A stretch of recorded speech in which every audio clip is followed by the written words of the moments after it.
إن الحمد لله نحمده ونستعينه ونستغفره ونعوذ بالله من شرور أنفسنا ومن سيئات أعمالنا من يهده له فلا مضل له ومن يضلل فلا هادي له وأشهد أن لا إله إلا الله وحده لا شريك له وأشهد أن محمدا عبده ورسوله صلى الله عليه وعلى آله وأصحابه والتابعين ومن تبعهم بإحسان إلى يوم الدين وسلم تسليما كثيرا أما بعد Ikhwani wa ikhwati rahimani wa rahimakumullah.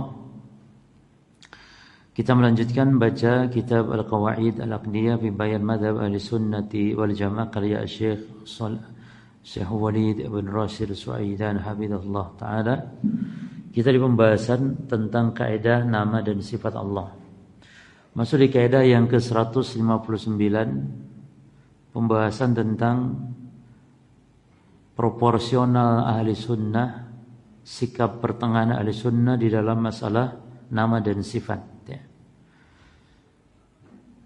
Kita baca kaidahnya, ahlu sunnati wasatun fi babil asma'i was sifat bainal mumathilati wal mu'attilah. Ahli sunnah bersikap wasat. Wasat yakni pertengahan. Dan wasat dalam bahasa Arab ada 3 makna. Makna yang pertama, ma baina tarafain, yaitu letak di antara 2 sudut, yakni pertengahan. Ya. Seperti Nabi SAW kalau menyolatkan jenazah maka faqama ala wastiha. Nabi kalau menyolatkan jenazah perempuan maka berdiri di wasatnya. Wasat yakni maknanya sesuatu yang berada di tengah. Yang kedua, wasat itu bermakna al-adl, yakni adil, meletakkan sesuatu pada tempatnya. Lawan dari adil adalah zalim. Dan ini berdasarkan hadis Nabi, kalau wasat artinya adil adalah Nabi mengatakan, menafsirkan ya, firman Allah, wa kadzalika ja'alnakum ummatan wasata. Kata Nabi, al-wasat al-adlu. Demikianlah kami jadikan kalian umat yang wasat. Lalu Nabi bersabda, al-wasat maknanya adil. Yang ketiga, wasat artinya al-khair, artinya yang terbaik. Seperti hadis Nabi, surga Firdaus adalah awsatul jannah. Ya. Beliau mengatakan, wa idza sa'altumullah fas'aluhul firdaus. Apabila kalian meminta kepada Allah surga, maka mintalah Firdaus, fa innaha a'lal jannah wa awsatul jannah. Karena Firdaus surga yang paling tinggi, surga yang paling wasat. Wasat artinya yang paling baik. Ya. Jadi 3 ya, wasat itu artinya. Apa yang pertama? Sesuatu yang berada di tengah-tengah. Yang kedua, adil. Yang ketiga, yang paling terbaik. Ya. Maka Allah ketika berfirman, wa kadzalika ja'alnakum ummatan wasata, demikianlah kami jadikan kalian umat yang wasata. Nah, 3 makna ini benar. Umat yang berada di tengah-tengah, umat yang paling adil, umat yang paling terbaik. Dan maksud umat yang tengah-tengah maknanya dalam pemahaman. Ya, dalam pemahaman. Taib, wasatiyah itu terbagi 2. Wasatiyah itu terbagi 2. Yang pertama, wasatiyatun amah. Wasatiyatun amatun.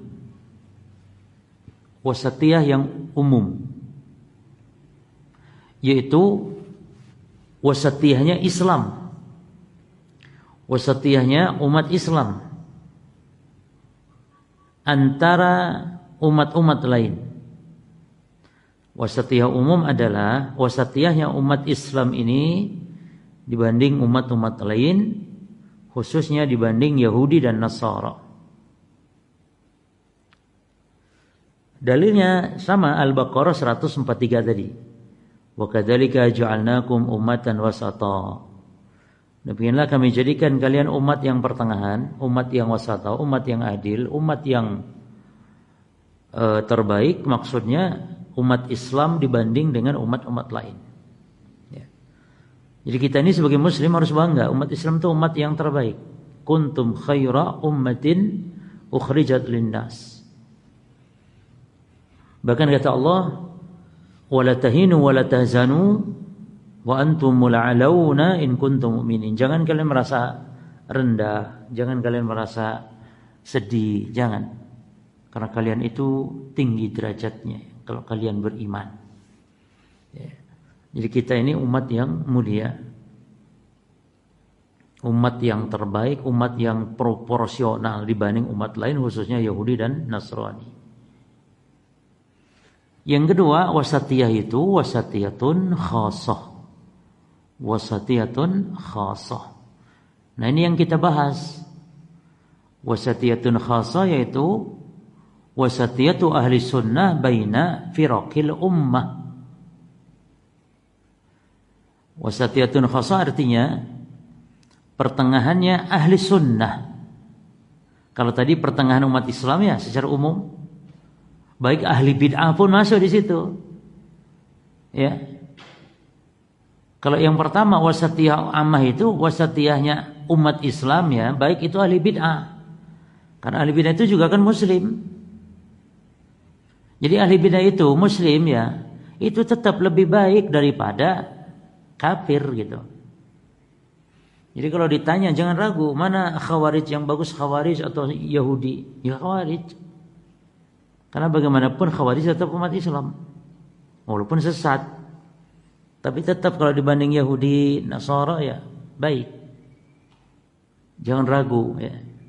Kalau ditanya mana yang bagus, Nasrani atau Sufi? Ya, bagaimanapun Sufi tetap Muslim, cuman sesat dia. Ya dibanding Nasara tetap Sufi terbaik.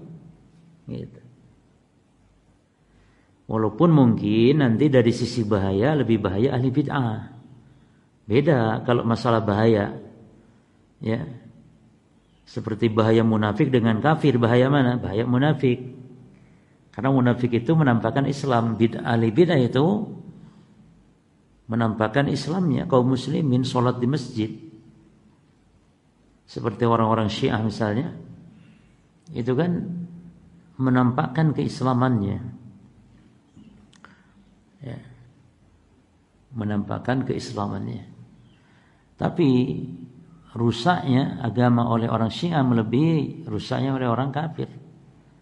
Jadi kalau masalah bahaya bisa jadi bahaya ahli bid'ah lebih berat daripada bahaya ahli kufur atau orang kafir.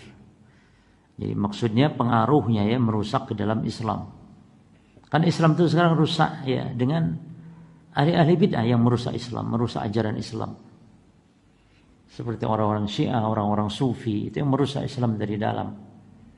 Tapi kalau masalah berat mana dosa ya tetap namanya dosa. Kafir lebih berat daripada ahli bid'ah. Ya. Buktinya apa? Buktinya kita sholat masih sah di belakang ahli bid'ah. Ya kan? Sekarang sholat di belakang Yahudi sah tidak? Ya tidak sah sholat kita. Sholat kita di belakang Nasrani sah? Al-jawab tidak sah. Tapi kalau sholat di belakang ahli bid'ah masih sah ya. Di belakang orang Khawarij masih sah. Walaupun kalau di belakang orang Syiah, sebagian ulama mengatakan tidak boleh, tidak sah. Ya, karena orang Syiah itu hakikatnya penyembah makhluk. Dia menyembah Al-Husain bin Ali bin Abi Thalib. Orang Syiah selalu mengatakan, ya Husain, ishfa' lana, ya Husain, ishfa' lana. Wahai Husain, beri kami syafaat. Minta syafaat itu kepada Allah, bukan kepada Husain. Bukan kepada Rasulullah minta syafaat itu. Jadi keliru kalau ishfa' lana ya Rasulullah. Itu adalah kufur, syirik besar itu. Meminta kepada selain Allah. Jadi kalau minta syafaat kepada Allah, ya Allah, inni as'aluka syafa'ata nabiyyika Muhammad. Ya Allah, aku mohon kepada Engkau syafaatnya Nabi Muhammad. minta kepada Allah Subhanahu wa taala. Jadi wasatiyah khasah ini adalah wasatiyahnya ahli sunnah. Dibanding siapa? Dibanding firaq al-ummah. Dibanding firqah-firqah yang ada pada Islam.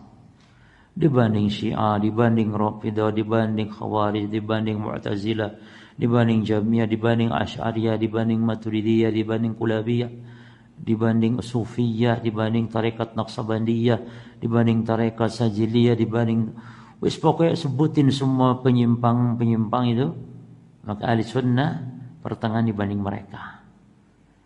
Jadi firqah yang berapa? Firqah yang 73. Makanya wasatiyah ammah itu adalah wasatiyah hadhil ummah baina al-ummatain al-yahud wa nasara. Yani pertengahannya umat Islam dibanding dua umat Yahudi dan Nasrani.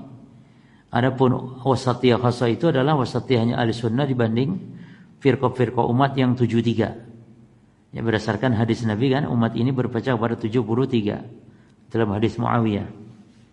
Kata Nabi, ala inna man qablakum min ahli kitab iftaraqu ala 72 millah. Ketahuilah sesungguhnya di antara orang sebelum kalian dari ahli kitab itu berpecah belah kepada 72. Ya. Jadi dalam hadis yang lain disebutkan bahwa Nasara pecah kepada 71 dan satu yang benar. Yahudi pecah 72. Ya. Yahudi dulu, Yahudi 71, Nasara 72. Lalu kata Nabi, wa inna hadhil millah, dan umatku ini umat Islam satabtariku ala 73, pecah kepada 73. Sintani was-sab'una fil nar wa wahidatun fil jannah. 72-nya di neraka dan satunya di surga. Nah, yang satu di surga ini kata Nabi wahiyal jamaah, dan dia adalah jamaah. Jamaah maksudnya jamaah yang mengikuti para sahabat. Jamaah artinya Rasulullah, para sahabat, para tabi'in. Bukan jamaah yang dimaksud ormas. Ini kan diklaim oleh banyak ormas. Jadi yang selamat hanya satu, itu jamaah. Maksudnya jamaah saya, jamaah fulan, jamaah ahlan, jamaah ini, jamaah itu. Bukan. Jamaah maknanya di sini jamaah maknawiyah, jamaahnya Rasulullah dan para sahabat. Karena Nabi yang menafsirkan itu.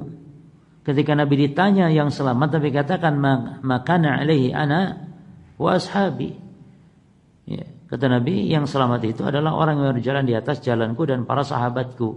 Itulah jamaah. Maka jamaah ini artinya yang diterjemahkan Nabi langsung dalam hadis yang lain. Itu orang yang berjalan di atas jalan Rasul dan para sahabat, itu jamaah.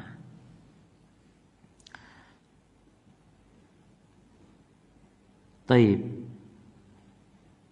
Nah, pembahasan kita adalah pertengahan ahli sunnah dibandingkan firqah-firqah yang lain yang menyimpang dalam masalah nama dan sifat. Pembahasan kita khusus akidahnya bagian asma sifat kan. Maka pertengahan ahli sunnah itu ya dalam masalah asma dan sifat. Jelas ya?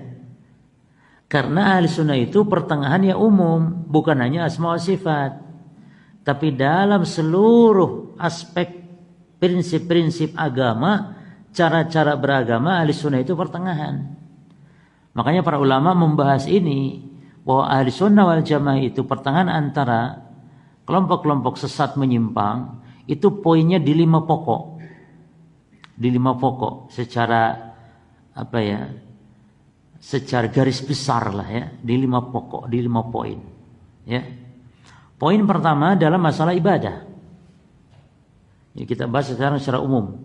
Pertengahan ahli sunnah dibandingkan firqah-firqah lain. Dalam masalah apa? Sekarang umum, yaitu dalam 5 poin. Apa yang poin pertama? Pertengahan dalam masalah ibadah. Ya. Antara siapa dan siapa ini? Misalnya, contohnya, antara siapa dan siapa pertengahannya dalam masalah ibadah? Antara orang-orang Syiah Rafidhah dan Sufiyah dengan orang-orang Nusairiyah. Jadi orang-orang Syiah Rafidhah dan orang-orang Sufi yang menambah-nambah dalam ibadah itu dengan kaum Nusairiyah. Ya. Nusairiyah itu adalah salah satu kelompok Batiniyah yang paling sesat ya, dan itu juga termasuk di antara sekte Syiah. Nusairiyah ini yang dianut oleh Bashar Assad di Suriah. Orang Syiah yang merupakan boneka dari pemerintahan Iran saat itu ya, membantai ribuan kaum muslimin, bahkan jutaan kaum muslimin yang ada di Suriah dalam beberapa masa ya. Cara membunuh mereka itu lebih kejam dari Yahudi itu. Kalau orang Yahudi membunuh di Palestina, saudara-saudara kita, ya dengan senjata, ditembak, cukup, selesai. Kalau yang di Suriah itu, saudara kita yang dibantai oleh orang-orang Syiah, Nusairiyah ini yang menyembah Ali, yang mengatakan la ilaha illa Ali. Tiada ilah yang berhak diibadahi kecuali Ali. Ya. Ini kelompok Batiniyah. Itu membunuhnya dengan cara menyayatnya, dengan cara memotongnya, bahkan memperkosa perempuan itu di hadapan anaknya, di hadapan suaminya di penjara itu. Betapa kejinya mereka. Maka sekarang bohong, orang Iran membela Palestina itu bohong, membela itu tipu daya. Mereka orang-orang munafik.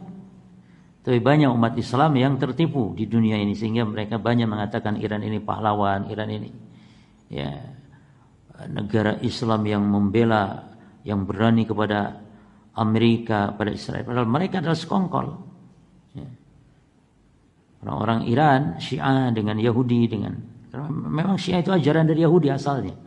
Abdullah bin Sabah itu kan orang Yahudi Yaman yang merusak Islam dari dalam. Ya. Maka orang-orang Syiah Rafidhah dan orang-orang Sufi itu beribadah dengan yang tidak disyariatkan dalam agama berupa zikir-zikir, tawassul. Ya. Maka tokoh Syiah sendiri mengatakan bahwa kami ya, ada tawassul juga, katanya Aswaja ada tawassul sama-sama. Kami maulid, Aswaja maulid sama-sama kata mereka. Jadi orang-orang Sufi dengan Syiah adalah orang-orang yang beribadah tanpa ada dasar pensyariatannya. Mereka suka membangun kubur, merayakan perayaan-perayaan ya. Banyak di antara mereka yang menyembah para ahli kubur, waliyadzubillah. Kita berlindung kepada Allah Subhanahu wa taala. Sebaiknya Nusairiyah yang dinamakan dengan Alawiyun itu mereka meninggalkan ibadah total. Mereka tidak sholat, tidak puasa, tidak zakat, tidak haji. Ya. Adapun ahli sunnah ibadah kepada Allah dengan datang dari kitab Al-Quran, dari sunnah Rasulullah SAW. Mereka tidak meninggalkan yang wajib. Ya. Mereka tidak mengada-ada dalam ibadah. Itu sifat ahli sunnah. Karena mereka mengamalkan firman Allah surah Al-A'raf ayat 3 diantaranya. Kata Allah apa? Ittabi'u ma unzila ilaikum min rabbikum. Ikutilah apa yang datang kepada kalian dari Allah. Jadi kita beribadah itu mesti mana dalilnya. Walaupun itu perkataan ulama, mesti harus tanya dalilnya. Dan kita memahami dalil ngikut ulama gitu loh. Jangan salah paham. Ketika kita mengatakan mari kembali kepada Quran, mari kembali kepada sunnah, mereka mengatakan mustahil ikut Quran, ikut sunnah langsung. Loh yang ngomong langsung siapa? Yang ngomong langsung itu loh siapa? Kita itu mengikuti Quran sunnah itu mengikuti pemahaman para sahabat, para tabi'in, dan ikut ulama-ulama yang mengikuti mereka. Mengikuti para sahabat, para tabi'in. Ulama-ulama yang ada di zaman sekarang kita terus sampai kepada para salaf, nyambung ilmunya sampai. Bukankah kita selalu mengatakan qala Nawawi, qala Syafi'i, qala Ahmad, qala Sufyan Ats-Tsauri, kan begitu. Dan tidak mungkin kita memang memahami Quran sunnah tanpa ulama. Jadi itu adalah tipu daya iblis, syaitan untuk menjauhkan umat dari Alkitab dan sunnah rujukan agama kita. Dan menyeru mereka itu kepada taklid buta kepada ucapan manusia. Ucapan ulama itu bukan dalil tapi butuh didalili. Ucapan-ucapan selain Nabi ya, hatta sahabat sekalipun butuh dalil. butuh didalili. Maka kita ini kembali kepada Quran Sunnah bukan berarti meninggalkan ulama, tapi mengikuti pemahaman mereka dalam memahami Quran dan Sunnah. Hanya harus ada dasar, prinsipnya, ada sumbernya, Al-Quran dan Sunnah. Maka kata Allah di sini, ittabi'u ma unzila ilaikum min rabbikum. Dan juga ahli sunnah dalam beribadah mengamalkan hadis Nabi, man ahdatsa fi amrina hadza ma laysa minhu gharat. Siapa yang ada dalam urusan agama kami yang enggak ada dasarnya dari kami, maka dia tertolak. Ya. Jadi dia tertolak. Saking bencinya mereka kepada dakwah sunnah, sampai mereka mengatakan ini hadis Wahabi katanya. Ini hadis Wahabi, man amila amalan laisa alaihi amruna fahuwa rad. Ya. Saking bencinya. Kenapa benci mereka kepada dakwah sunnah? Ya karena amalia mereka disinggung bahwa itu adalah disebut ajaran bid'ah dan semisalnya, sehingga marah. Sampai akhirnya mereka pun membenci pembahasan tentang bid'ah. Padahal bid'ah adalah kata-kata yang wajib dipelajari oleh kaum muslimin, karena itu diucapkan oleh Nabi berulang-ulang dalam khutbahnya. Dalam khutbahnya Nabi sallallahu alaihi wasallam. Nabi mengatakan, amma ba'du fa inna khairal hadits kitabullah wa khairal hadi hadi Muhammad wa syarrul umuri muhdatsatuha wa kullu muhdatsatin bid'ah wa fil afad wa kullu bid'atin dalalah. Itu diulang-ulang dalam khutbah Jumatnya Nabi. Bagaimana perkara yang diulang-ulang oleh Nabi kok kita malah tidak tahu apa itu bid'ah? Bukti tidak tahu bid'ah kaum muslimin kebanyakan, apa buktinya? Mereka mengatakan, kalau maulid Nabi bid'ah, ya sudah ke Mekah jangan naik pesawat. Itu kan tanda orang jahil tentang bid'ah. Kalau baca Quran ini bid'ah, kalau sholat itu bid'ah, puasa ini itu bid'ah, karena Nabi tidak mengerjakannya, karena Nabi tidak melakukannya, ya sudah sekarang jangan naik mobil, karena Nabi tidak naik mobil, Nabi nggak naik pesawat, Nabi jahilnya murokab. Murokab itu jahil kuadrat, jahilnya itu berlipat gitu loh. Jahil kuadrat, nggak ngerti bid'ah karena memang nggak mau belajar. Taib, yang kedua sekarang, pertengahan ahli sunnah dibandingkan firqah umat yang ada ini. Yang kedua dalam masalah nama dan sifat seperti yang kita bahas. Pertengahan antara siapa-siapa dalam kaidahnya, antara Mu'attilah dan Mumatsilah. Antara Mu'attilah dan Mumatsilah. Di mana Mu'attilah adalah orang yang mengingkari nama dan sifat. Adapun Mumatsilah yang menyerupakan nama dan sifat Allah dengan makhluk. Maka ahli sunnah tengah-tengah. Mereka menetapkan nama dan sifat, namun mereka tidak menyerupakannya dengan nama dan sifat makhluk. Ya. Jadi Mu'attilah itu mereka adalah kaum yang mengingkari nama dan sifat. Dan Mu'attilah itu ada dua ya. Ada Mu'attilah yang total seperti Jahmiyah karena mereka mengingkari asma dan sifat Allah. Mu'tazilah juga begitu disebutnya Mu'attilah yang total karena mengingkari seluruh sifat. Walaupun mereka menetapkan nama tapi percuma penetapan namanya karena namanya kata mereka tidak mengandung sifat. Padahal nama Allah mengandung sifat. Kalau cuma menetapkan nama tok tanpa menetapkan sifat maka itu sia-sia. Penetapan namanya itu tidak dianggap. Ya. Adapun yang kedua Mu'attilah itu Mu'attilah yang juz'i. Mu'attilah yang sebagian saja, yaitu diantaranya kaum Asy'ariyah. Karena mereka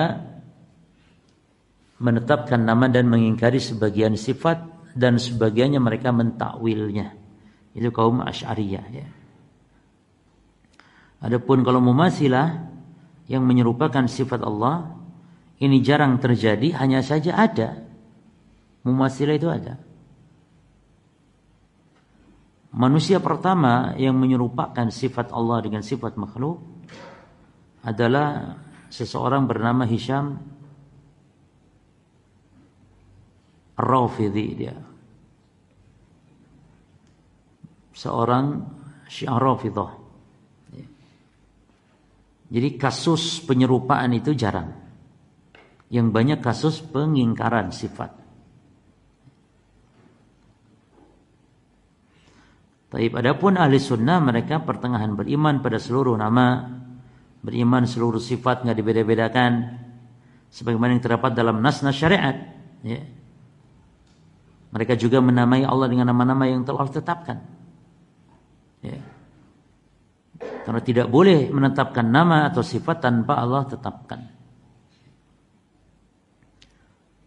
Mensifati Allah dengan sifat yang tidak ditetapkan oleh Allah, sifat tersebut tidak boleh. Jadi sifat, nama, sifat ini adalah tauqifiyah, patokannya nas.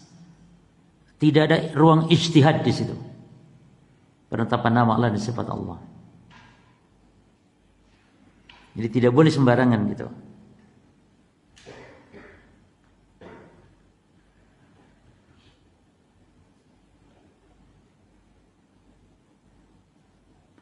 Yang ketiga pada perkara apa? Yang pertama tadi masalah apa? Pertengahan dari sunnah dibanding firqah-firqah lain dalam masalah ibadah. Yang kedua, pertengahan dari sunnah dengan firqah-firqah lain dalam perkara nama dan sifat. Sekarang yang ketiga, al-aslus tsalits, pertengahan dari sunnah dibanding dengan firqah lain dalam masalah qada dan qadar. Ini pertengahan antara siapa dan siapa? Ini pertengahan antara qadariyah dan jabariyah. Qadariyah dan Jabariyah.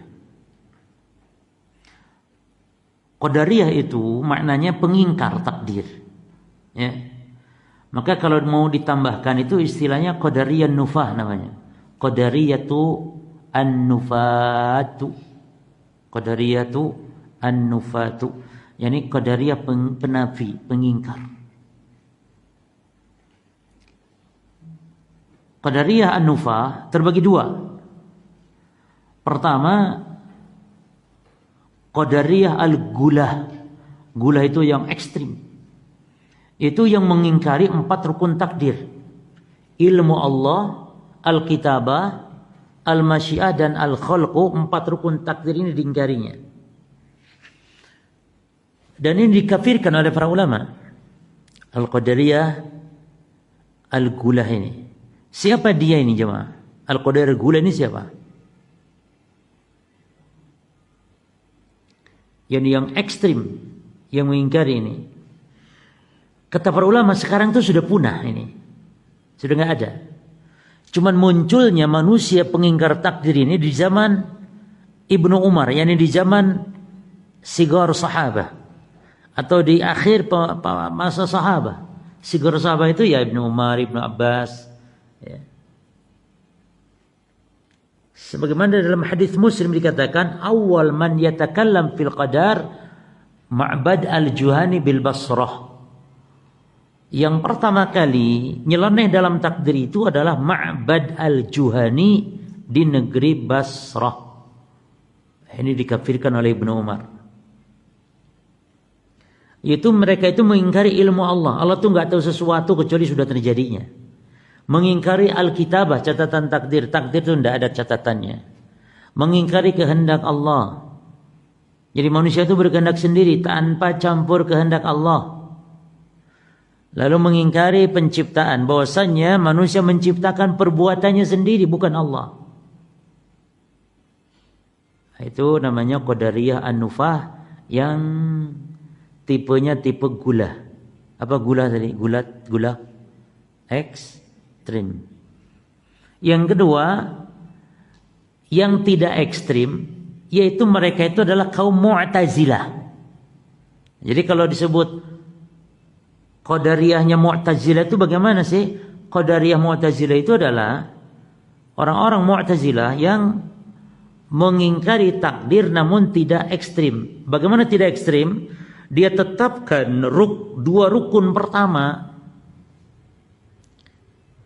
Mereka tetapkan 2 rukun pertama dan mereka ingkari 2 rukun berikutnya.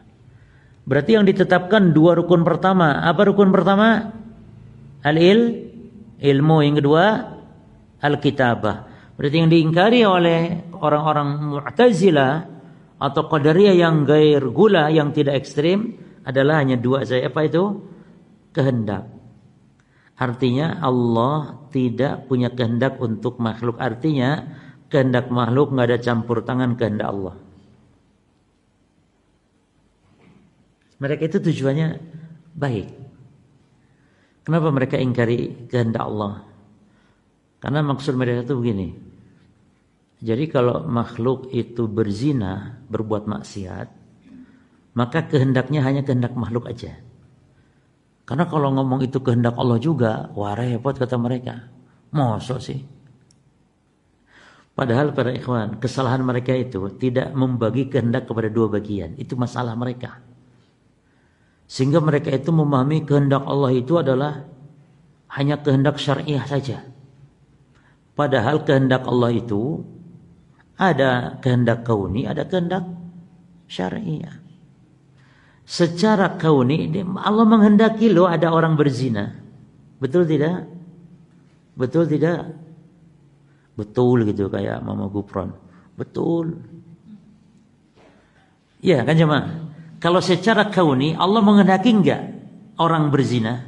Secara kauni loh. Menghendaki secara kauni. Tapi kalau secara syar'i Allah enggak mau ada orang berzina. Loh, bedanya apa? Itu tadi pengulangan berarti bahasan takdir. Jadi kita mempelajari ini, mempelajari kaidah-kaidah akidah ini. Itu bentuknya itu murojaah.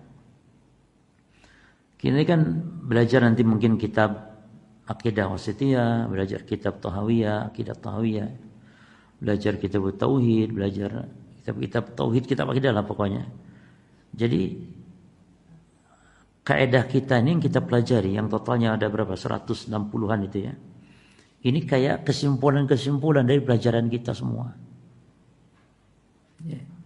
Makanya nanti tolong dihafal, dipahami, dihafal, ya dihafal, dibaca, ya dihafal, dipahami maksud kaidah ini apa.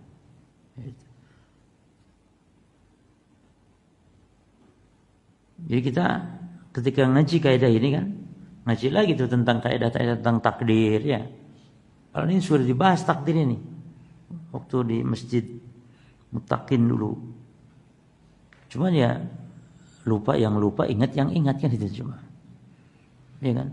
Jangan mungkin sampai bosan loh Anda mengulang-ulang Qadariyah, Jabariyah, Mu'tazilah, Jahmiyah diulang-ulang.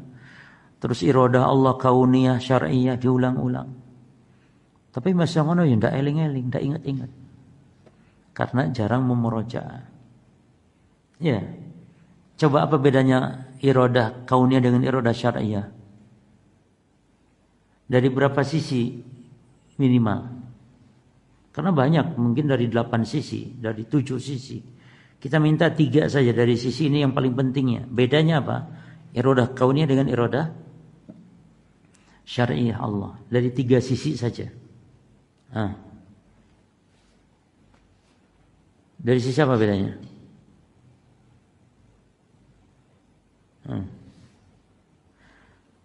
Satu, dari sisi mahabbah, cinta enggak cintanya. 2, dari sisi al-wuqu', terjadi dan tidaknya. Jelas? 3, dari sisi, nanti tatanya antum ya. Yang penting perbedaannya itu dulu. Nanti bedanya kalau iradah kauniyah apa, iradah syariah apa. Cuman 3 sisi ini. Yang pertama sisi cinta dan tidak cintanya ya. Yang kedua sisi apa? Terjadi dan tidak terjadinya. Yang ketiga dari sisi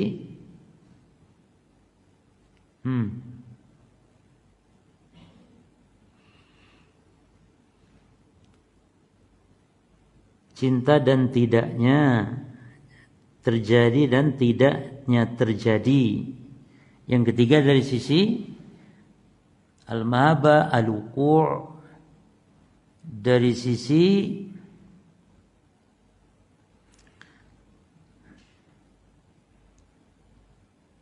nanti aku yo lali mau itu apa.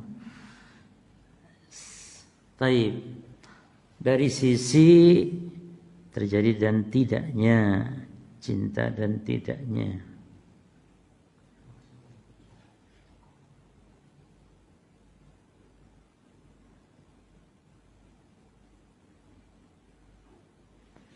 Taib.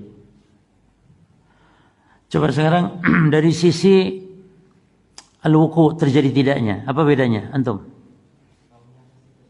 Kalau kauniyah pasti terjadi, kalau syariah taib. Antum, dari sisi cinta dan tidak cintanya. Dicintai Allah. Kalau kauniyah bukan belum tentu bisa. Kalau kauniyah tidak harus. Ya kalau syariah pasti dicintai Allah ya. Kalau kauniyah belum tentu Allah mencintainya. Apa? Ada yang saya ingat? Ibu-ibu ada yang ingat? Satu lagi apa? Hah? La.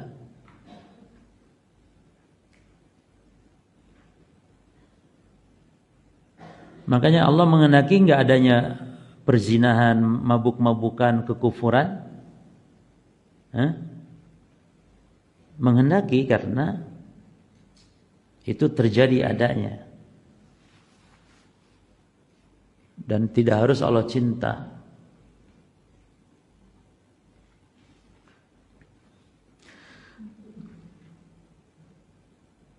Ibu-ibu ada yang ingat satu lagi apa?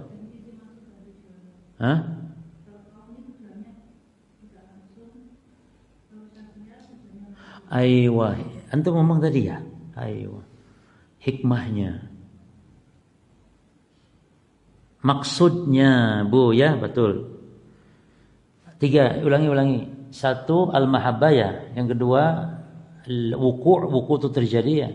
3 apa? Maksud. Ayo diulang, dicatat. 1 al-mahabbah, 2 al-wuku', 3 al-maksud. Jadi kalau iradah kauniyah maksudnya itu bighairiha. Kalau iradah syariah maksudnya itu bidatiha. Maksud itu pada zatnya. Tapi kalau kauniyah ada di balik itu ya, kata antum tadi hikmah. Tapi bukan hikmah, penyebutannya yang tepat maksud, tujuan. Jadi cinta tidaknya, terjadi tidaknya, dan tujuannya. Jelas ya? Jadi Allah itu menciptakan iblis, bukan iblis yang dimaksud, tapi apa? Itu loh. Di balik penciptaan iblis itu hikmah taubatnya, ya. Tapi Allah ciptakan Rasulullah, ciptakan Abu Bakar atau orang-orang soleh, yang Allah maksudkan apanya? Ya Rasulnya itu. Tapi kalau Allah ciptakan iblisnya, Allah ciptakan iblis bukan iblisnya, tapi hikmahnya. Baik.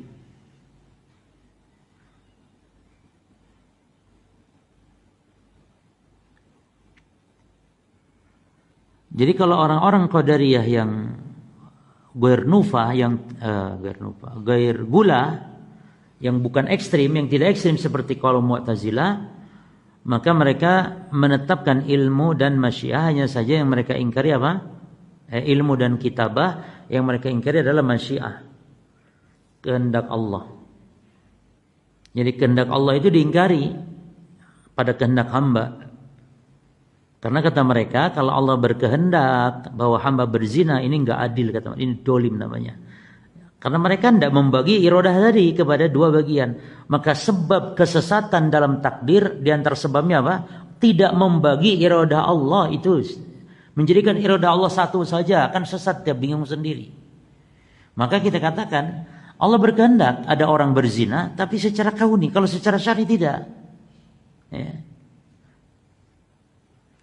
Makanya ada orang berzina karena memang Allah kehendaki. Tapi kan Allah tidak cinta, iya, karena iradah kaunnya tidak harus dicintai oleh Allah. Sesuatu yang ada terjadi di muka bumi ini, pada makhluk ini, ya pasti dikehendaki Allah secara kauni, pasti itu. Betul tidak? Pasti dikehendaki secara kauni, pasti. Sekarang ada enggak orang berzina? Ada, ya berarti dikehendaki oleh Allah secara kauni. Karena kalau Allah tidak menghendaki enggak ada orang berzina secara kauni, tidak akan terjadi. Tidak mungkin sesuatu yang Allah kehendaki enggak terjadi, tidak mungkin juga sesuatu yang enggak terjadi tapi secara kauni ya. Tapi kalau Allah tidak kehendaki, tidak mungkin. Adapun kalau secara syar'i, kehendak syariah, maka banyak hal yang Allah kehendaki, ini Allah cintai, namun enggak terjadi. Allah berkehendak orang Malang semuanya beriman. Tapi kan nggak terjadi. Ada orang Malang yang kufur. Nah ini kehendak apa namanya ini? Syar'iyah. Jadi iman itu kehendak syar'iyah. Jelas ya? Lalu yang keempatnya itu kaum Mu'tazilah itu mengingkari takdir. Keempat itu adalah yang kedua adalah mengingkari penciptaan, bahwasannya hamba menciptakan perbuatannya sendiri, bukan Allah. Lagi-lagi mereka mengatakan kalau kita katakan Allah menciptakan orang berzina, ini nggak adil kata mereka. Gitu loh jemaah. Padahal menurut kita gimana? Menurut ahli sunnah, dan itu berdasarkan ayat Quran. Yang menciptakan yang menciptakan orang itu berzina, siapa dia? Yang menciptakan loh, yang mentakdirkan siapa? Allah. Tapi yang berbuat zina siapa? Ya manusianya. Itu. Tapi perbuatan manusia pastikan di atas takdir itu tadi. Oh berarti boleh dong beralasan dengan takdir atas maksiat. Boleh kalau maksiat yang sudah ditaubati, boleh. Tapi maksiat yang sedang atau yang akan dilakukan beralasan takdir, tidak boleh. Karena manusia punya pilihan mau berzina atau tidak. Taib ya. Jadi kesalahan kaum pengingkar takdir itu ketika mereka tidak membagi kehendak Allah. Harusnya bagi dua. Dan dalam kasus pada makhluk, kehendak itu ada 4 macam ya. Ayo, siapa yang bisa jelaskan? Pada makhluk itu ada orang yang dikehendaki oleh Allah dua-duanya, ada yang cuma kehendak kauni saja, ada yang cuma kehendak syar'i saja, ada yang tidak ada kehendak Allah di situ dua-duanya. Saya masih ingat, sudah kita bahas nih di kaidah takdir ini tentang iradah Allah. Sudah kita bahas di Masjid Mutakin dulu. Coba ibu-ibu ada yang ingat tak? Jadi kasus kehendak Allah pada makhluk itu, ada yang makhluk itu dikehendaki dua-duanya, ya syariah dikehendaki, ada ya juga kauniyah. Ada yang cuma syariah saja, ada yang cuma kauniyah saja, dan ada yang tanpa kehendak sama sekali. Silakan yang bisa memberi contohnya. Ibu-ibu.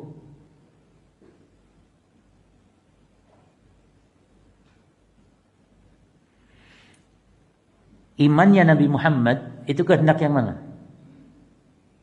Ibu-ibu, imannya Nabi Muhammad atau Abu Bakar atau orang-orang soleh lah, orang bertakwa ya, imannya Rasulullah itu ada berapa kehendak di situ? Taib, secara kauni terjadi tidak adanya iman Rasulullah? Ada. Terus Rasul iman juga dikehendaki oleh syariah yang dicintai Allah, dicintai. Berarti ada berapa kehendak di situ? Taib, dua-duanya ada. Ya kehendak kauni, ya juga kehendak syar'i. Ayo contohkan yang kedua, ibu-ibu.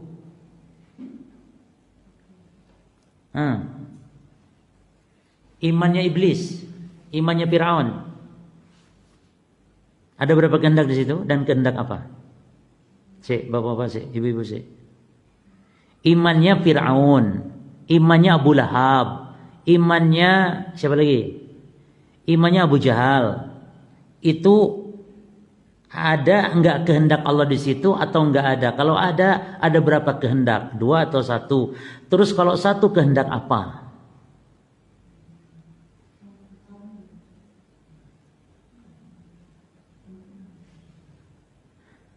Baik, antum sekarang jangan jawab dulu. Yang ketiga,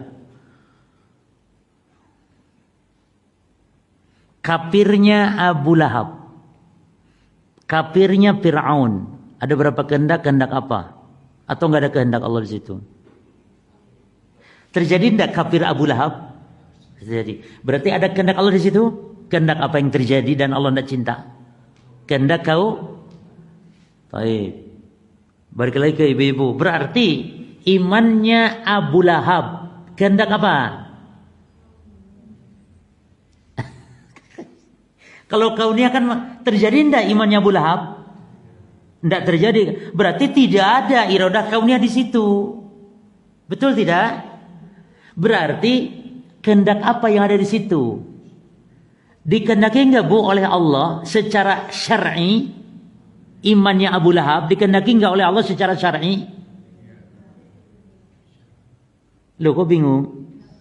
Pertanyaannya, dikehendaki oleh Allah tidak imannya Abu Lahab? Abu Lahab sudah mati sekarang. Dikehendaki tidak? Kalau dikehendaki harus ada, berarti Abu Lahab harus beriman. Cuman ketika tidak beriman Abu Lahab dan mati sekarang, berarti dikehendaki enggak secara kauni? Terjadi enggak secara kauni? Tidak terjadi toh. Taib. Sekarang secara syar'i Allah suka enggak kalau Abu Lahab itu iman? Cinta enggak Allah dengan keimanannya orang yang bernama Abu Lahab? Cinta toh. Tapi kan terjadi enggak? Enggak terjadi. Tapi Allahnya suka dan cinta. Berarti pada imannya Abu Lahab dan Fir'aun serta iblis itu ada enggak kehendak Allah di situ, dan apa nama kehendaknya? Ada. Kehendak apa? Syar'i. Jelas enggak? Ulangi yo. Iya, bukan kafirnya. Tapi kalau kafirnya Abu Lahab, secara syar'i ada enggak di situ?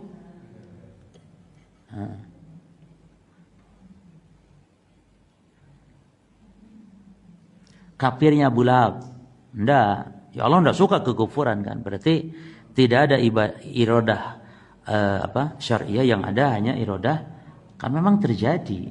Dikehendaki oleh Allah kafirnya Abu Lahab kan memang terjadi. Tinggal pertanyaan terakhir yang keempat, saya ulangi ya. Imannya Rasulullah itu dua kehendak terjadi di situ, ya kauni dan juga syar'i. Imannya Abu Lahab terdapat satu kehendak Allah, itu kehendak syar'i, karena secara kauni tidak terjadi. Kafirnya Abu Lahab adalah terjadi kehendak secara kauni. Sekarang coba ibu-ibu beri contoh yang tidak ada kehendak sama sekali, tidak ada kehendak Allah di situ, tidak ada kehendak kauni, enggak terjadi. Syar'i pun juga tidak ada di situ. Contohnya apa? Kafirnya Rasulullah. Ada enggak kehendak di situ? Tidak ada. Tidak terjadi Rasulullah kafir. Terus yang kedua, dikehendaki enggak oleh Allah Rasul itu kafir secara syar'i? Juga tidak. Maka contoh yang tidak terdapat iradah Allah, dua-duanya tidak kauni, tidak pula syar'i, adalah kafirnya Rasulullah. Ya. Berarti manusia itu dalam masalah iradah ada yang iradah Allah dua-duanya padanya, ada yang cuma iradah kauniyah saja, ada yang cuma iradah syariah saja, dan ada yang tidak ada dua-duanya iradah. Itu pada kafirnya Abu Bakar atau kafirnya Rasulullah atau kafirnya siapa orang yang telah meninggal ya, yang sudah jelas, namun tidak melakukan kekufuran. Tidak apa-apa, jenengan paham atau tidak paham tidak apa-apa, yang penting aja putus asa ngaji gitu terus aja. Ustaz bingung aku ya ora apa-apa sih, bingung dikit-dikitnya apa-apa. Jelas Bu? Paham enggak?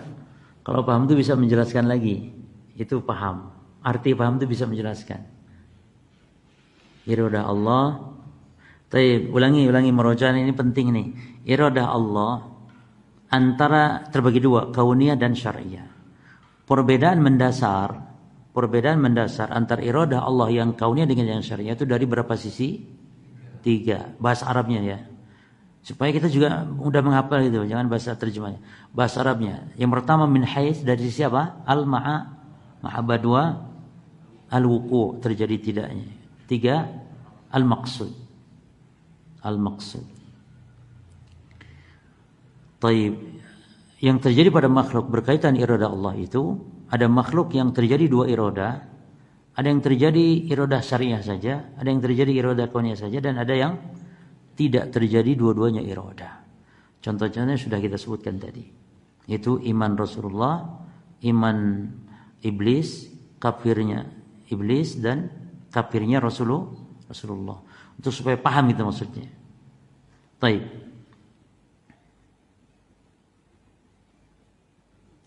Jadi dalam masalah takdir antara siapa dan siapa? Jabariyah dan atau Qadariyah dan Jabariyah. Qadariyah ada berapa macam? 2. Qadariyah yang gulat, ekstrim. Apa bedanya dengan yang tidak ekstrim? Yang gulat ini mengingkari seluruh rukun takdir yang 4. Bahkan mengingkari ilmu Allah saja, kalau menurut Imam Syafi'i sudah dikafirkan. Jadi jangankan semuanya ya, hanya ilmu Allah yang diingkari, maka dikafirkan. Ketika Imam Syafi'i ditanya tentang hukum orang Qadariyah, kafir atau tidak, maka Syafi'i mengatakan, teslah dia dengan keimanan dia kepada ilmu Allah.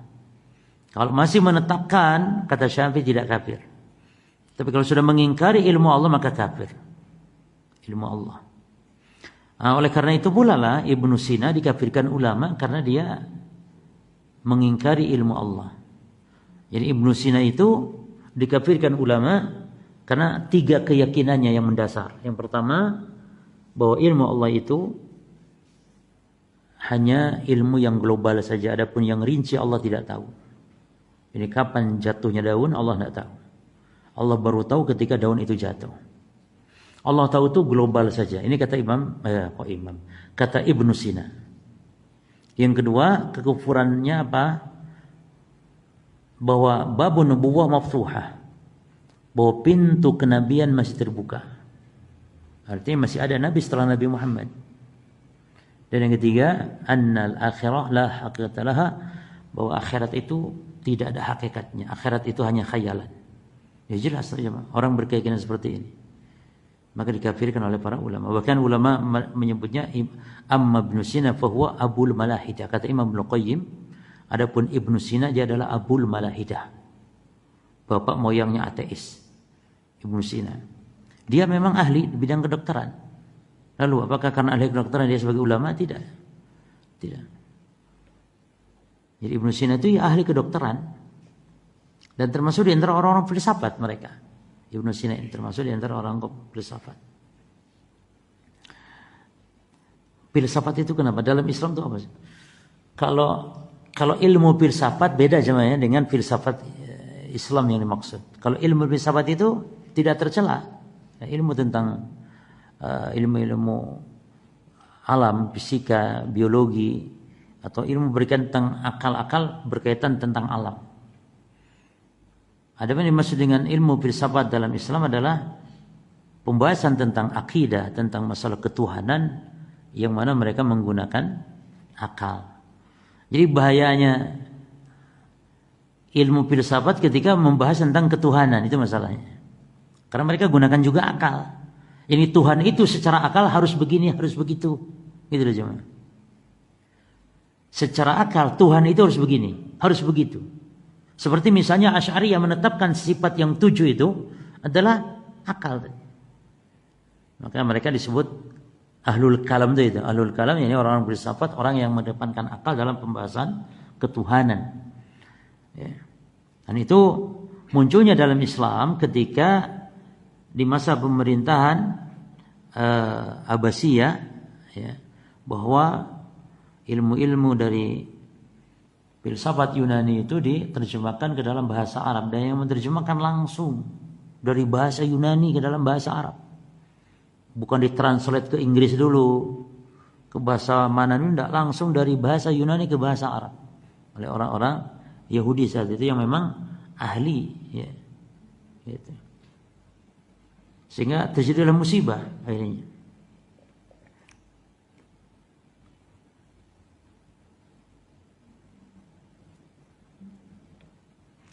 Taib. Jabariyah sekarang. Jabariyah itu siapa? Jabariyah diambil dari kata al-jabar. Al-jabr yaitu yang dipaksa. Artinya mereka yang mengatakan bahwasanya manusia itu tidak memiliki kehendak. Jadi manusia itu dipaksa dalam berbuat, tidak memiliki kehendak, tidak memiliki kemampuan. Jadi ibarat wayang. Ibarat wayang.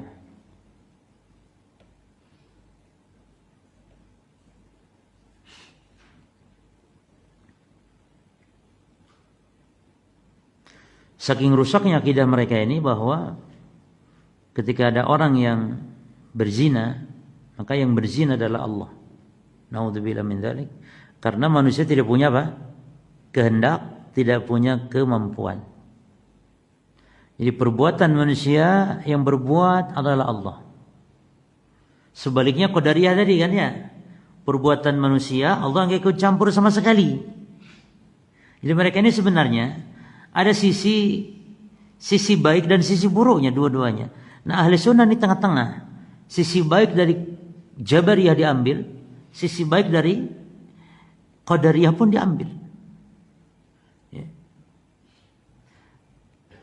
Ketika Qadariyah mengatakan bahwasanya hamba berbuat ya, atas perbuatannya, hamba berbuat memiliki kudrah dan kemampuan, ini kita setuju. Namun kita enggak setuju ketika mereka mengatakan maka hamba lah yang mau menciptakan perbuatannya. Ini yang kita enggak setuju perkataan ininya. Tapi ketika mengatakan hamba memiliki kudrah, hamba memiliki kehendak, memiliki kudrah, kita setuju di situ. Setuju dengan Qadariyah tadi. Tapi ketika mereka mengatakan dan hamba yang menciptakan perbuatan mereka, ini kita enggak setuju. Jabariyah kita setuju di sisi mana? Di sisi mana? Di sisi bahwa kita ini ya, diatur oleh Allah, dikehendaki oleh Allah. Allah yang berkehendak atas hamba. Setuju kita. Memang kita ini dikehendaki oleh Allah. Perbuatan kita atas qadar dan qadar Allah. Yang kita enggak setuju adalah apa? Yang kita enggak setuju adalah hamba tidak memiliki kehendak, tidak memiliki kudrah, kemampuan. Kita enggak setuju. Maka akhirnya kita katakan bahwasanya hamba berbuat ya oleh hamba namun atas kehendak Allah Subhanahu wa taala. Begitu jemaah. Intinya ahli sunnah itu pertengahan. Mana dalil kalau hamba itu berbuat dan itu diciptakan oleh Allah? Allah mengatakan wallahu khalaqakum wama ta'malun. Dan Allah yang menciptakan kalian dan apa yang kalian lakukan Allah yang ciptakan. Ini Allah yang takdirkan. Antum berjalan dari rumah ke sini, antum yang berjalan, kendaraan antum yang antum pakai, antum yang bergerak, tapi siapa yang takdirkan? Allah. Siapa yang menciptakan perbuatan antum jalan ke sini? Allah Subhanahu wa taala. Kita punya kehendak ya untuk hadir ke majlis ilmu hari ini. Nah, namun kehendak kita di bawah kehendak siapa? Kehendak Allah. Wa ma tasyauna illa an yasha Allahu rabbul alamin. Dan tidaklah kalian berkehendak kecuali di bawah kehendak Allah. Kita punya kehendak ingin ngaji tapi ternyata tidak jadi. Karena Allah tidak berkehendak. Ya. Ingin ngaji, udah berangkat enggak jadi. Contoh anak kemarin, anak mau rapat di Pondok Al-Madinah di Majalengka, mau rapat. Penting darurat. Harus berangkat Jumat malam berangkat. Ditargetkan Sabtu pagi jam 7 rapat. Udah kumpul dari pengumuman ke pengurus-pengurus itu pondok. Siap. Ternyata nyampe Kendal mobil terbalik. Akhirnya enggak jadi. Padahal sudah berangkat. Ya. Tapi rapatnya jadi, tetap cuman di Kendal akhirnya rapatnya. Dipanggil yang dari Pondok Jawa Barat, panggil ke Kendal.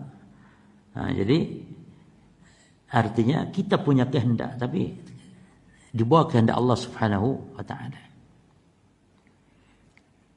Yang jomblo pengen kawin, pengen, tapi tidak jadi karena Allah tidak berkehendak. Baik, yang keempat sekarang. Ahli sunnah itu pertengahan dibanding firqah-firqah yang ada. Yang pertama tadi apa? Tentang apa yang pertama? Tentang ibadah. Yang kedua tentang nama dan sifat Allah. Yang ketiga tentang takdir, qadar dan qadar. Yang keempat, ahli sunnah pertengahan itu bab al-wa'di wal wa'id. Bab tentang janji dan ancaman. Antara siapa dan siapa? Ya antara wa'idiyah yaitu khawarij dan al-wa'diyah itu murji'ah. Ya, ahli sunnah itu pertengahan tuh. Apa sih yang namanya al-wa'id, al-wa'd, al-wa'id? Janji, ancaman itu maksudnya apa? Manusia atau golongan atau kelompok yang berpegang dengan nas-nas tentang ancaman-ancaman Allah saja, yang mendominasikan ancaman Allah saja, itu namanya kelompok Wa'idiyah, orang Khawarij namanya. Jadi mereka itu berpegang dengan ayat-ayat atau hadis berkaitan ancaman, neraka, jahanam, kafir, kekal neraka. Itu yang mereka pegang. Sehingga ketika ada orang berbuat maksiat misalnya, langsung mereka ponis ini neraka, kekal di dalamnya. Itu namanya Wa'idiyah. Mereka itu kaum yang memang sangat hati-hati, tapi berlebihan sehingga akhirnya keputusasaan. Ya kan itu coba. Jadi kelompok Khawarij ini disebut Wa'idiyah. Kenapa?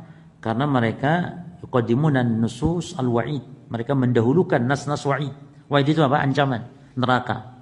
Barang siapa yang begini dan begitu maka neraka, jahanam. Barang siapa yang begini kafir. Barang siapa yang begitu fasik misalnya.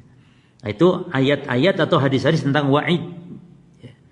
Jadi mereka itu berkeyakinan kalau ada orang berzina terancam apa kalau dalam ayat atau dalam hadis? Neraka kan?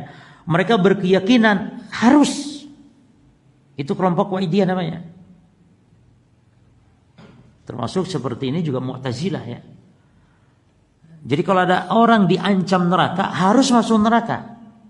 Kalau menurut antum ikhwan, menurut antum ahli sunnah nih, ada orang berzina terancam apa? Terancam neraka. Taib. Harus enggak masuk neraka? Pasti masuk neraka? Belum tentu kan? Karena apa? Karena apa? Enggak masuk neraka orang berzina ini? Karena apa? Hah? Kalaupun tidak taubat, bisa jadi enggak masuk neraka walaupun tidak taubat? Bisa jadi. Karena apa? Karena syafaat. Karena tauhidnya dia. Ya kan itu tuh. Tapi mereka Wa'idiyah, Mu'tazilah, Khawarij itu harus itu. Makanya setiap orang berbuat dosa lalu mati itu pasti kekal di neraka. Pasti kekal di neraka. Di situ kesesatannya. Maka ahli sunnah ini pertengahan. Ada lagi kelompok yang Wa'adiyah. Wa'adiyah itu yang sebaliknya berpegang nas-nas itu kepada janji-janji. Itu Murji'ah disebut. Jadi barang siapa yang mengucapkan ini masuk surga. Barang siapa yang mengucap la ilaha illallah masuk surga. Surga.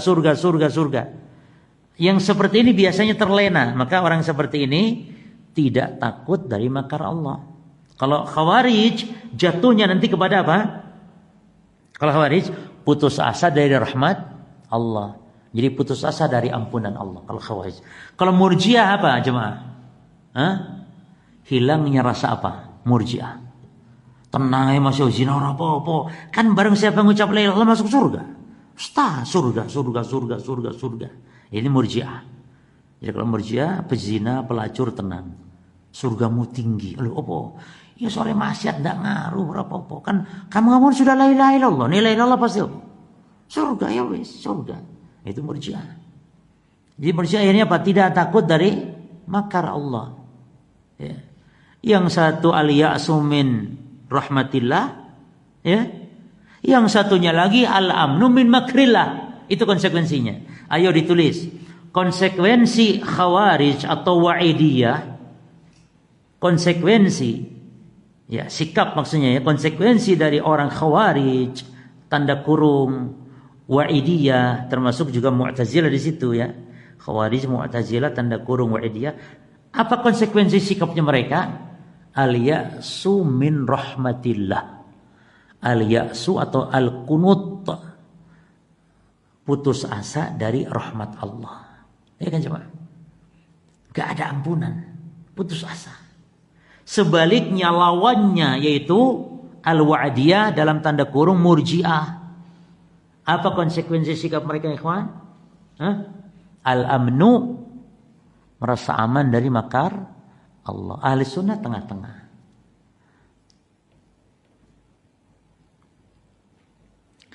Berarti pembahasan ini ikhwan, kalau antum mau ganti judul, ahli sunnah pertengahan di antara firqah-firqah dalam masalah apa di sini? Dalam masalah hukum pelaku dosa besar. Ayo tulis. Tadi apa? Al-wa'di wal wa'idnya. Bab al-wa'di wal wa'id, bab tentang janji dan ancaman. Dalam tanda kurung wis apa? tentang sikap hukum pelaku dosa besar. Antara siapa dan siapa ini? Antara Wa'idiyah dan Murji'ah, antara Khawarij dan Murji'ah. Cuman manusia dalam masalah ini terbagi tiga ya. Terbagi tiga. Maksudnya yang menyimpang ya. Satu Khawarij, dua Mu'tazilah, tiga Murji'ah. Coba dicatat sikap manusia terhadap pelaku dosa besar. Kalau dengan ahli sunnahnya berarti 4 ya. Tapi dengan ahli sunnah lah berarti 4. Yang pertama dulu Khawarij.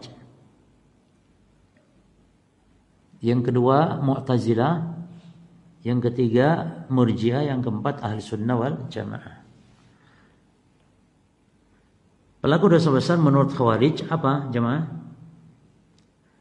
Di dunia kafir, di akhirat kekal di neraka. Menurut Mu'tazilah, di dunia tidak muslim, tidak kafir. Tidak muslim, tidak kafir. Di akhirat bersama Khawarij, kekal di neraka. Harusnya di akhirat pun kan tidak surga, tidak neraka ya, harusnya kan gitu. Di dunia tidak muslim, tidak kafir. Tapi fi manzila baina manzilataini ya. Maka disebut Mu'tazilah. Sekarang yang ketiga Murji'ah. Pelaku dosa besar menurut Murji'ah di dunia adalah muslim yang kamilul iman. Muslim yang sempurna iman. Kenapa sempurna? Ya mereka meyakini tidak pengaruh dosa itu kepada iman. Makanya pelaku dosa besar menurut Murji'ah itu muslim yang sempurna iman dan di akhirat masuk surga. Pasti masuk surga. Yang terakhir ahli sunnah bagaimana? Bagaimana ahli sunnah? Di dunia pelaku dosa besar apa? Muslim yang berkurang iman. Muslim naqisul iman. Di akhirat, ayo, masuk ini diulang enggak? Ibu-ibu, menurut ahli sunnah pelaku dosa besar di akhirat tahtal masyiah, di bawah kehendak Allah. Nah, kalau sudah nulisnya sekarang perhatikan perbedaan antara Khawarij dengan Mu'tazilah.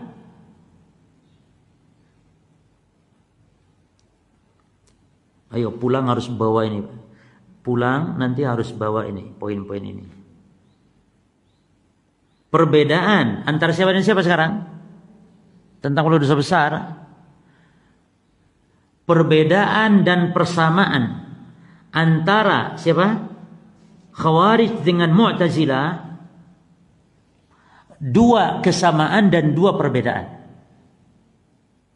Nah, pertanyaannya ibu-ibu bapak-bapak jawab. Kesamaannya dua tentang kasus menghukumi pelaku dosa besar ya, pezina, pelacur dan semisalnya. Kesamaannya berapa? Dua, perbedaannya pun dua antara Khawarij dengan Mu'tazilah. Kita cari kesamaannya dulu. Ayo, kesamaannya dulu. Coba, tadi kan sudah tadi. Kesamaannya dulu. Di akhirat gimana? Sama-sama ke? Oke. Di dunia.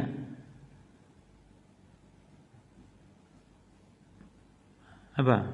Ini kita persamaan apa perbedaan dulu? Persamaan dulu, ayo, persamaan dulu. Sama-sama apa?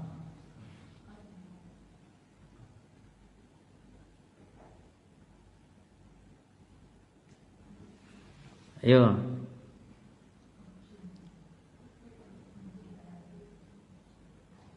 Nyerah yo? Baik. Persamaan yang kedua adalah sama-sama mengeluarkan dari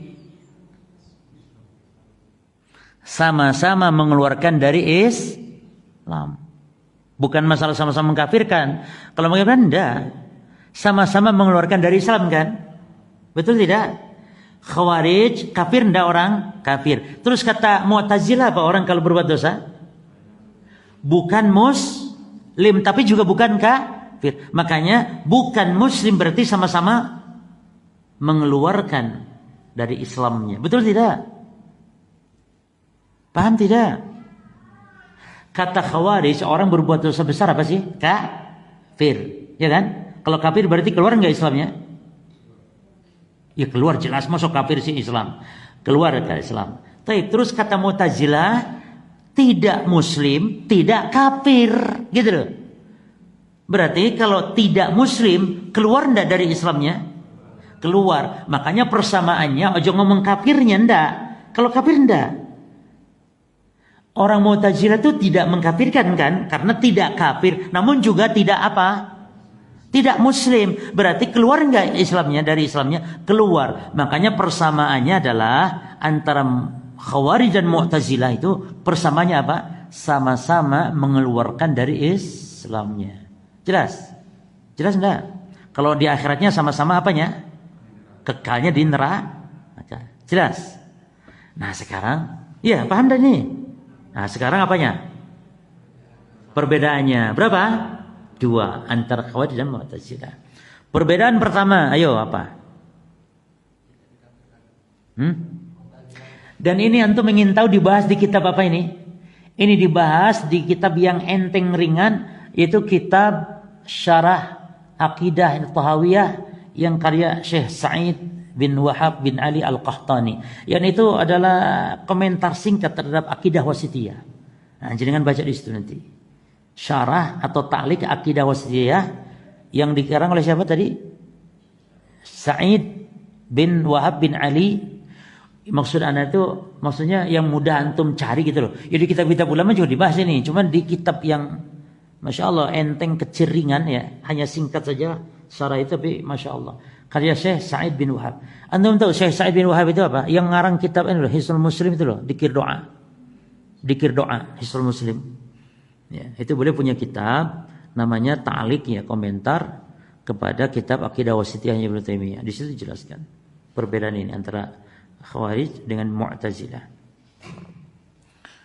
Ya, taib apa lo? Coba. Hari ini saya izin lagi ya, 9:30 selesai. Ya. No. 10:30 ya. Iya, 9:30. Ayo. Ayo 2 perbedaan. Saya ulangi, 2 persamaan apa tadi? Sama-sama apa? Sama-sama mengeluarkannya dari Islam. Terus yang kedua, sama-sama menghukumi kekalnya di akhirat. Sekarang perbedaannya antara Khawarij dan Mu'tazilah dalam masalah pelaku dosa besar. Yang pertama.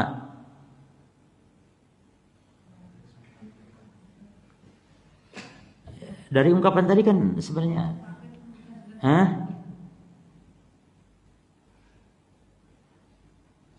Dalam hal apa? Aiwa, Si. Dengan ibu-ibu. Bu, apa bu? Ono kafir mau lu? Apa? Aiwa, mantap. Kalau Khawarij mengkafirkan, kalau Mu'tazilah, iya kan? Tidak mengkafirkan. Karena mereka mengatakan tidak muslim, tidak kafir. Oke, mantap. Satu lagi. Nah, kayaknya nggak bisa jawab ini. Sing saya taruh doa angel soalnya. Duduk toko itu pendalilan nih. Ayo, satu lagi apa? Perbedaannya. Kalau Khawarij, halal nggak darahnya orang yang dikafirkan oleh dia? Halal. Makanya mereka pemberontak ke penguasa itu lebih ini. Halal darahnya, dibunuh boleh. Ya. Maka aliran-aliran ISIS kayak gitu itu Khawarij itu bukan Mu'tazilah, Khawarij dia. Menghalalkan darahnya, boleh dibunuh. Adapun Mu'tazilah tidak menghalalkan darah. Walaupun mereka keluarkan dari Islam.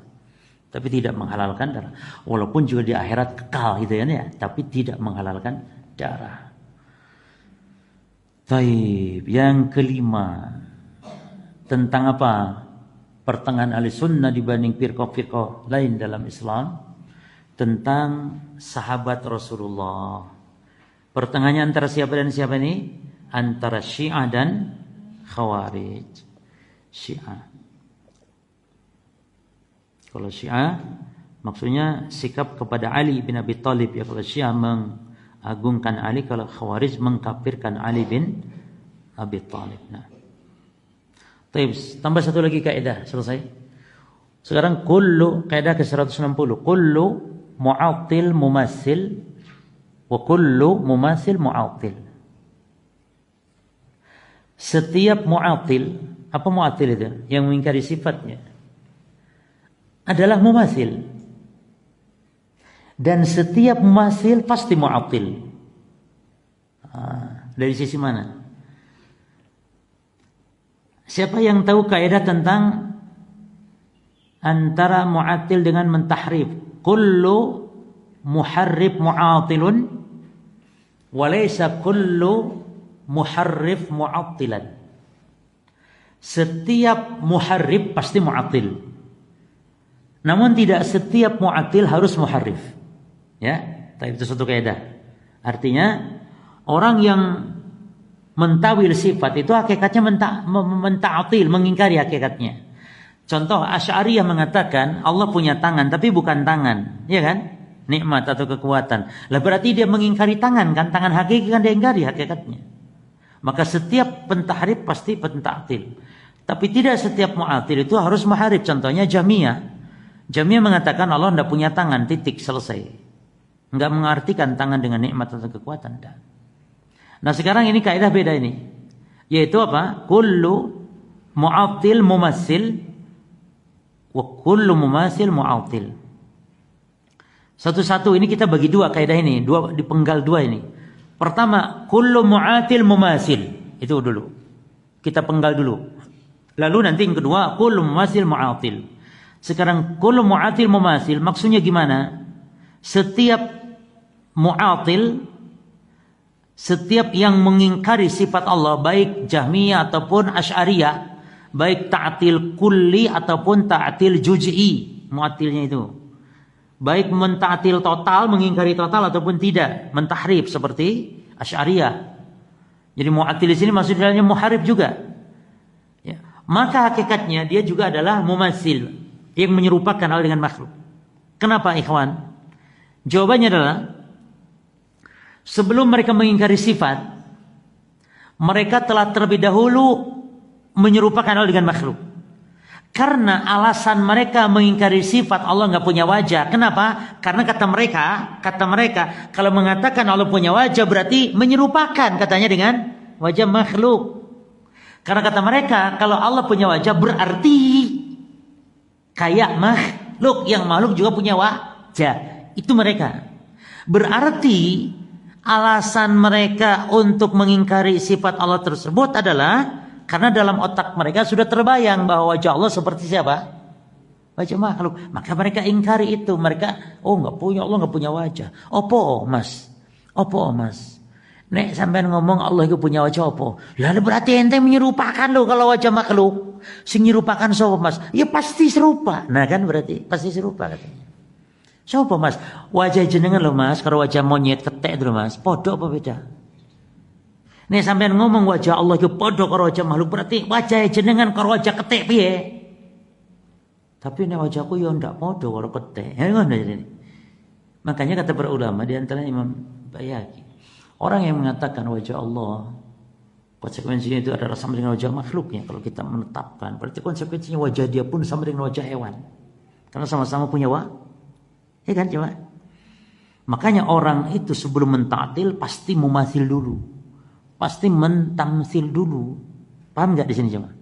Paham ya? Semua ikhwan, baik Jahmiyah, Mu'tazilah, Asy'ariyah ya. Ketika kenapa sih Allah nggak punya wajah? Nggak mau ente mengatakan padahal Qur'annya jelas, ayatnya jelas.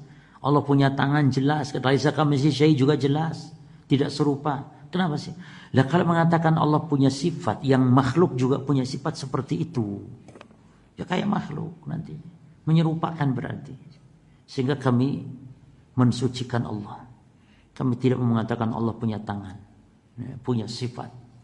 Dan mereka sebenarnya kontradiksi jemaah. Karena ketika kita katakan, ente tetapkan sifat apa bagi Allah? Apakah sifat wujud? Iya. Iya kalau wujud iya. Lah, makhluk juga kan wujud. Kenapa ente nggak takut menyerupakan dengan wujudnya makhluk?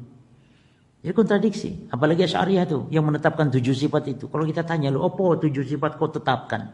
Sisanya engkau takwil. Sisanya engkau takwil. Seluruh sifat engkau takwil.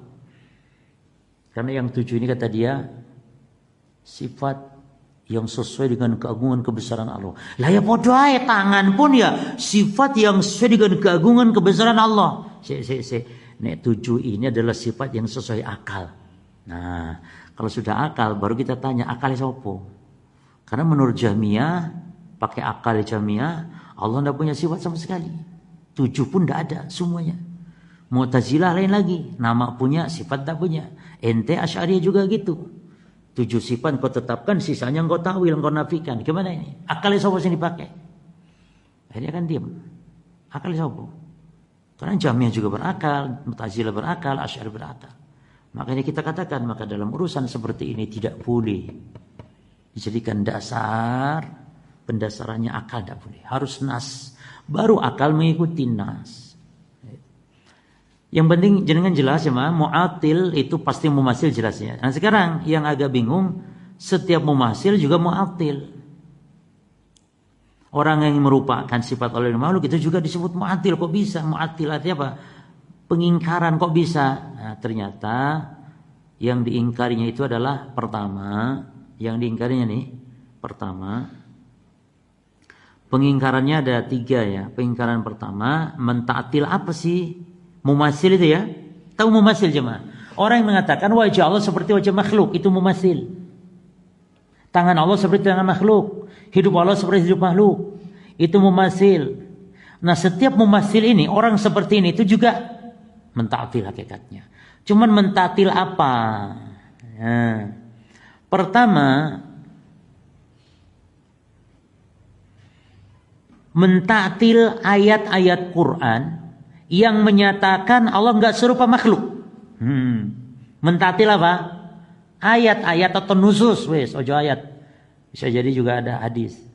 Mentaktil, mengingkari dalam tanda kurung, nusus. Dalam tanda kurung, dalil-dalil dari Quran atau sunnah yang menyatakan Allah tidak serupa dengan makhluk. Apa ayat contohnya? 1. Laisa kamitslihi syai', surah ayat 11. 2. Surah Al-Ikhlas ayat 4. Itu yang dia ta'til. Al-Ikhlas ayat 4 apa bunyinya?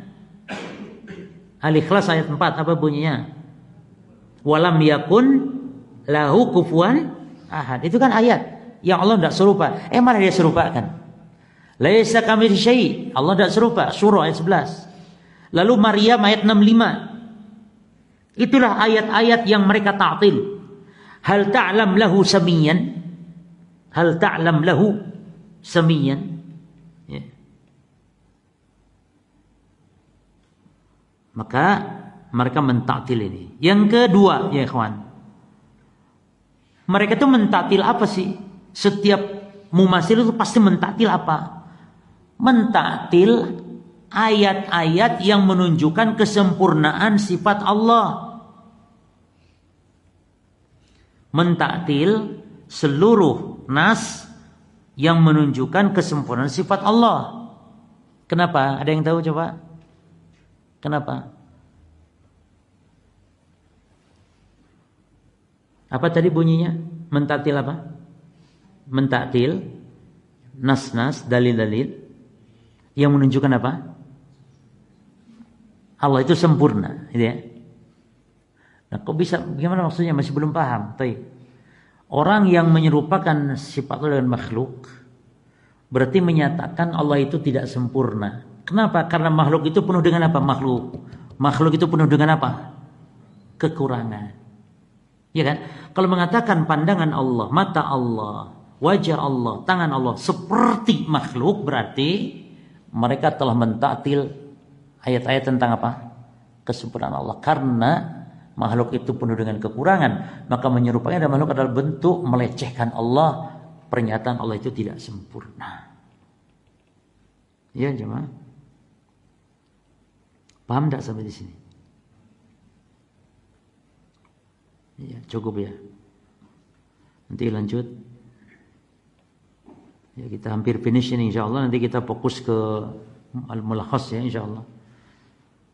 Kurang berapa kaidah cuman? 4 ya, 4 kaidah, 5 dengan 4 ya. Baik, wallahu a'lam. Naktafi hadzal qadar. Subhanakallahumma bihamdika asyhadu an la ilaha illa anta astaghfiruka wa atubu ilaik. Assalamualaikum warahmatullahi wabarakatuh.